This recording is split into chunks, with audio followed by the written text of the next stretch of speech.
नमस्कार मित्र. श्लोक 9 याप्रमाणे.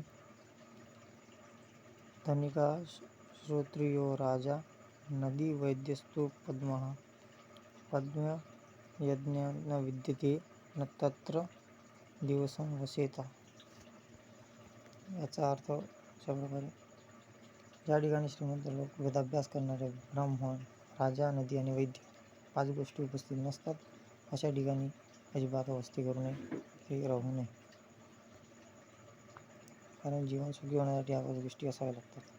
बघा, यामध्ये चाणक्यांनी म्हटलेले आहे की 5 गोष्टी असेल तिथे वस्ती करावी, अन्यथा तिथे वस्ती करू नये. ही गोष्ट त्या काळाला अनुसरून आहे. आपण असं समजू नये की ह्या गोष्टी नसल्या तर आपण तिथे राहू नये. त्या त्यांच्या काळानुरूप त्यांनी सांगितलेले आहे. कारण त्यावेळेस या गोष्टी तिथे उपलब्ध होत्या.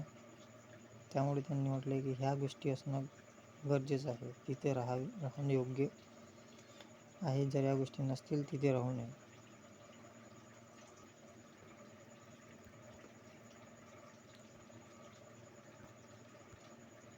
स्पष्टीकरण याप्रमाणे. चाणक्याच्या काळामध्ये वेगवेगळ्या ठिकाणी लोक वस्ती करून राहत होते, परंतु सर्वच ठिकाणी काही भरभराटीला आलेली नव्हती. एखादे चांगले स्थळ कुठले असेल हे चाणक्यांनी या श्लोकात अगदी मार्मिकपणे सांगितले आहे. ज्या ठिकाणी धनिक लोक असतात तिथे वेगवेगळे उद्योगधंदे, व्यवसाय असतात. वेदाभ्यास करणारे ब्राह्मण, राजा असला की कायदा आणि सुव्यवस्था असते. नदी म्हणजेच पाणी, ज्याला आपण जीवन म्हणतो. प्रकृती बिघडली, रोगराई पसरला तर तिथे वैद्य असतो. म्हणून चाणक्य म्हणतात की या 5 गोष्टी असणे गरजेचे आहे.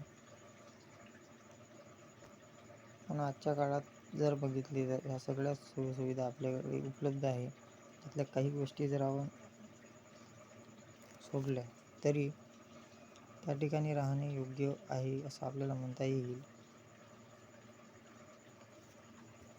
पण चाणक्यांनी त्यांच्या मताप्रमाणे त्यावेळेस जो काळ होता त्या काळाला अनुसरून त्यांनी श्लोक सांगितलेला आहे. ओके, धन्यवाद.